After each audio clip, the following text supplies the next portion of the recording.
24 foot 24 foot দুই দিকে রাস্তা, মাঝখানে আইল্যান্ড থাকবে। এরপরেও হার্ড শোল্ডার বলেন আপনারা, না হার্ড শোল্ডার, ড্রেন এগুলো থাকবে। ড্রেন, ফুটপাথ এগুলো থাকবে। সুতরাং আমরা এটা আজকে পরিদর্শন করতেছি।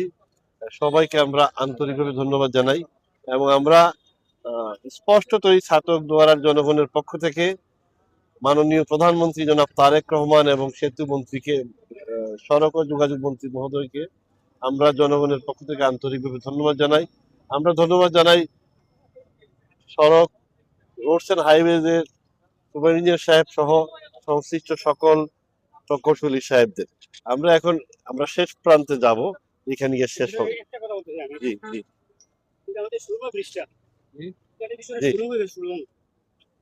মানে ভিতরে মাটিটা একটা ফিলাস হয়ে গেছে। তোমরা লেখালেখি করতে পত্রিকা লিখছি, তোমরা কি করছে মাটিটা নিয়ে করছে, কিছু লাগছে ওই যে ভিডিও কথায়। আচ্ছা, যে ভিডিও দিছিলেন যে যেটা জি জি এই সিরিজ কি কিন্তু এটা এটা ভিডিও আমরা দিছি। ওটা সাথে রিলেটেড দিছিল করছে ওটা কম ভিতরে যে রাস্তা যে রাস্তা খুব খারাপ অবস্থা, মানে পুরো খুবই।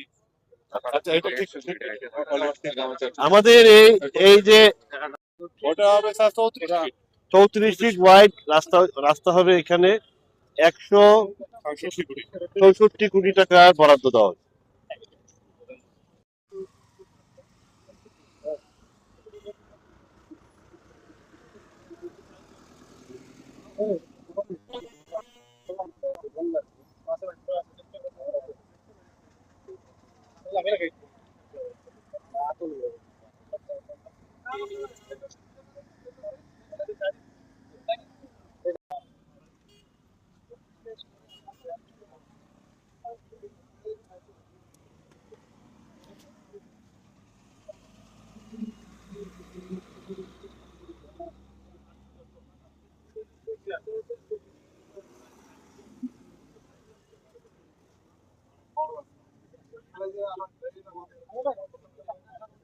একটু বড় করি না, আমরা একটু বড় করি না, কেন একটু বড় করি, গোটা লইতে সুবিধা হইব, বড় করি না। আমাদের